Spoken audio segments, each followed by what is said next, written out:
மதுரை மாநகர் போக்குவரத்து காவல்துறை சார்பில் தமிழ்நாடு அரசு போக்குவரத்து கழகம் ஓட்டுநர்கள் மற்றும் நடத்துனர்களுக்கான சாலை பாதுகாப்பு விழிப்புணர்வு முகாமானது மதுரை தெப்பக்குளம் பகுதியில் உள்ள தனியார் திருமண மண்டபத்தில் நடைபெற்றது. இந்த நிகழ்ச்சியில் மதுரை மாநகர போக்குவரத்து காவல்துறை ஆணையர் வனிதா தலைமையில் போக்குவரத்து உதவி ஆணையர்கள் இளமாறன் செல்வின், தமிழ்நாடு போக்குவரத்து கழக பொது மேலாளர் மணி, தொழில்நுட்ப பிரிவு உதவி மேலாளர் மாரிமுத்து, பசுமலை பயிற்சி நிலைய உதவி மேலாளர் பூமிநாதன், புறநகர் கிளை உதவி மேலாளர் அசோக் மற்றும் சவுந்தரபாண்டியன், ராமமூர்த்தி, சீனிவாச கண்ணன் உட்பட அதிகாரிகள் மற்றும் காவல்துறை அதிகாரிகள் ஆகியோர் முன்னிலையில் நடைபெற்றது. அதனைத் தொடர்ந்து தமிழ்நாடு அரசு போக்குவரத்து கழக ஓட்டுநர்கள் மற்றும் நடத்துனர்களுக்கு சாலை பாதுகாப்பு குறித்து ஆலோசனைகள் மற்றும் அறிவுரைகள் வழங்கப்பட்டது. பணியின் போது ஓட்டுநர்களும் நடத்துனர்களும் எவ்வாறு நடந்து கொள்ள வேண்டும், பேருந்து இயக்கும் போது சரியான முறையில் உள்ளதா என்பது குறித்து பரிசோதனை செய்த பிறகு வாகனத்தை இயக்க வேண்டும். பேருந்தில் பயணிக்கும் பயணிகள் படிக்கட்டில் தொங்கினால் அவர்களை எச்சரித்து பேருந்தின் உள்ளே செல்ல அறிவுறுத்த வேண்டும். சாலை விதிகளை பின்பற்ற வேண்டும், கவனக்குறைவோடு வாகனத்தை இயக்குதல் கூடாது உள்ளிட்ட பல்வேறு ஆலோசனை வழங்கினர். அதனைத் தொடர்ந்து ஓட்டுநர்கள் பல்வேறு கோரிக்கைகளை காவல்துறை அதிகாரிகளுக்கு முன்வைத்தனர். அதில் இளைஞர்கள் வாகனங்களை அதிவேகமாக இயக்குகின்றனர், ரேஸ் வாகனங்கள் அதிகம் இயக்குபவர்கள் வாகனத்தில் நம்பர் பிளேட் இல்லாமல் இயக்குகின்றனர், அவர்களை கண்டறிந்து அவர்கள் மீது நடவடிக்கை எடுக்க வேண்டும் எனவும் கோரிக்கை வைத்தனர். அதேபோல் ஓட்டுநர்களும் நடத்துனர்களும் கவனத்துடன் பேருந்து இயக்க வேண்டும், பயணிகளிடம் கடுமையாக நடந்து கொள்ளாமல் அன்புடன் நடந்து கொள்ள வேண்டும். பேருந்தின் 2 படிக்கட்டுகளும் 2 கண்கள் போன்று இருக்க வேண்டும் என ஓட்டுநர்கள் நடத்துனர்கள் தங்களது கருத்துக்களை பகிர்ந்து கொண்டனர். இந்நிகழ்வில் போக்குவரத்து காவல் ஆய்வாளர்கள் நந்தகுமார், தங்கமணி, ரமேஷ்குமார், கணேசன் கார்த்தி, பஞ்சவர்ணம், சோபனா, தங்கபாண்டி, பூர்ணகிருஷ்ணன் உட்பட காவல்துறை அதிகாரிகள் அலுவலர்கள் பலர் கலந்து கொண்டனர்.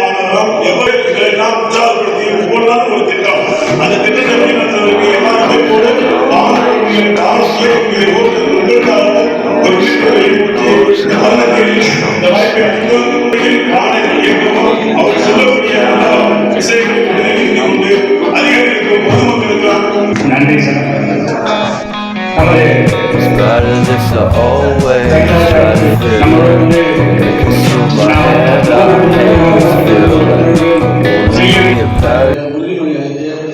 எல்லா டிஏடும் அவர்கள் மொபைல் நம்பர் சைட்டன் எல்லாமே போட்டுருக்கீங்க. தயவுசெய்து எத்தனை பேர் வந்துருக்கீங்க அதில் இல்லாமல் இருக்கிறது சார். இது 2க்கும் தான் நம்முடைய காவல்துறை அவர்களும் நம்முடைய நிர்வாகிகளும் இணைந்து முதல் கேடில் பேருந்து நிலையத்தில் விட்டு வெளியே செல்லும் வரை, பேருந்து நிலைய வளாகத்தை விட்டு வெளியே செல்லும் வரை முதல் கேடு தான் வாகனத்தை இயக்க வேண்டும் என்று உறுதிமொழி அளித்திருக்கின்றோம். ஆனால் அதை யாரும் பின்பற்றுகிறோமா என்று நடைமுறையில் பார்த்தால் இல்லை சார். நான் மனமற்றத்துடன் கூறுகின்றேன், தயவுசெய்து இனிமேலாவது அந்த பணி பாதுகாப்பு கேரை அனைவரும் இயக்கும்படி கேட்டுக்கொள்கிறேன். அடுத்தபடியாக பார்த்தீங்கன்னா காவல்துறை நம் நண்பர்களுக்கு அனைவருக்கும் தெரியும், பொறுமையாக கடைபிடிக்கணும். அதுதான் நமக்கு அத்தியாவசியமான தேவையா அதுதான். ஒரு வண்டிக்கு வரோம்னா 1 மணி நேரத்துக்கு முன்னாடி வந்து எடுத்துட்டு போங்கன்னு சொல்றாங்க. நம்ம அந்த விதம் கடைபிடிச்சாலே நமக்கான ரிலாக்ஸா வண்டி எடுத்துட்டு போவோம். வந்த உடனே வண்டியை ஸ்டார்ட் பண்ண எதையுமே செக் பண்றதுல எடுத்துட்டு போயிடுறோம். எடுத்துட்டு போன உடனே அந்த டென்ஷன்லயே போய் பஸ் ஸ்டாண்டுக்கு போறோம்.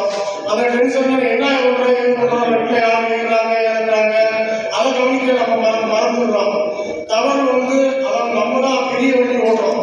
வண்டியை பொறுத்த மட்டும் நம்ம தான் பெரியவங்கன்னா அந்த குடும்பத்தோட பெரியவங்க நம்மன்றது மாதிரி மற்றவங்களுக்கு 2 வீலர் ஓடுறவங்களுக்கோ இல்லை பாதசாரிகளுக்கோ முன்னாடி சொல்லுற மாதிரி எந்த ஒரு சட்டத்திட்டமும் அவங்களுக்கு தெரியாது. எல்லா சட்டமும் எனக்கு தெரிஞ்சு 30 வருஷமா தமிழ்நாடு அரசு போக்குவரத்து அதனால் ஏற்பட உயிரிழப்பையும் தொழிற்சாலையும் தடுக்கணும் அப்படின்ற அர்த்தத்தில் தான் இந்த பாதுகாப்பு செயல்பாடு செஞ்சிருக்கோம். நிறைய அப்பப்போ பண்ணிட்டே வரோம். இன்னைக்கு துணையாளர் அவங்க கேட்டுக்கிறது பேர்ல மொத்தமாக எல்லாம் தனித்தனியாக நடத்திட்டு இருக்கோம். எல்லாம் ஒன்று சேர்த்து மதுரையை சுற்றி இப்படி அனைத்து போக்குவரத்து கழக டிப்போலேருந்தும் ஓட்டுநர்கள் வர்றீங்க. கொஞ்சம் பேராக தான் பரவாயில்ல, எல்லாரும் ரீச் ஆகணும். பெற்றவங்க தான் இருக்கீங்க, அதிகமாக இளைஞர்களும் நிறையா இருக்கீங்க. நாம என்ன கருத்துக்கள் என்ன சொல்ல வேண்டியது இருக்குன்னா, எல்லாரும் மகிழ்வாகவும் நிறைவாகவும் நிம்மதியாகவும் வாழணும். அதுக்கு அவங்க இடத்துல இருந்து அவங்க பணியை சிறப்பாக செய்யணும். இப்போ நம்ம காவல் ஆய்வாளர்னா நான் என்னுடைய பணியை சிறப்பாக செய்யணும். ஒரு தந்தைனா தந்தையுடைய பணியை செய்யணும். ஒரு மகன்னா அவன் படிக்கிறது அவனுடைய கடமைகளை செஞ்சா செய்யணும். அந்த வகையில் நம்ம ஓட்டுநர்களும் நடத்துனர்களும் இந்த பொதுமக்களுக்கு என்ன சேவையை செய்யணுமோ அதை பொறுப்பாகவும் கடமை உணர்வோடும் மகிழ்வாகவும் செய்யணும் அப்படின்றத நாங்கள் கேட்குறோம். அதுக்கு இந்த சட்டத்தை பொருத்தி அதில் செயல்படுங்க அப்படின்னு கேட்கணும். ஒரு சிக்னல் இருக்குன்னா சிக்னலை சார் மஞ்சள் லைட் போட்டாங்க, ரெட் லைட் விழுந்துச்சுன்னா நிற்கணும் அப்படின்ற எண்ணம் வரணும். அதே போல கிரீன் லைட் விழுந்ததுக்கு முன்னாடி போகணுன்ற எண்ணம் வரக்கூடாது. சில கோபங்கள் வரலாம் ஓட்டுநர்களுக்கு. பெரிய வண்டி ஓட்டுறோம், கண்டிப்பாக அந்த டூ வீலர் ஓட்டுறவங்க கார் ஓட்டுறவங்கனால கோபம் இருக்கும், அது இயல்பானது. ஏன்னா ரைட்ல ஏறி லெஃப்ட்ல ஏறி கட் பண்ணி இண்டிகேட்டர் போட்டு குறுக்கே நிறுத்தி வரலாம். இது எல்லா ஓட்டுநருக்குமே அந்த எரிச்சலை கொடுக்கும். அதையும் தாண்டி அப்படின்ற மாதிரி அதையும் தாண்டி நம்ம கொஞ்சம் பொறுமையாகவும் அந்த இடத்த கடந்து போகணும் அப்படின்றது தான் அவங்களுடைய இந்த இடத்துல நாங்கள் கேள்வி வந்திருக்கோம். திருப்பரங்குன்றத்திலே ஒரு பாதுகாப்பு பணியிலே இருக்கும்போது ஒரு சிக்னல் இருக்கும். அந்த பஸ் வந்து கட்டுப்பாட்டை மீறி முன்னாடி போன லாரி, அதுக்கு முன்னாடி போன ஆட்டோ, அதுக்கு முன்னாடி போன ஒரு நபர் எல்லாத்தையும் இருந்துச்சு. கடைசியில் ஆட்டோவில் இருந்து ஒரு நபருக்கான ஒரு சிறிய அளவு காயமான ஒரு சூழ்நிலை இருந்தது.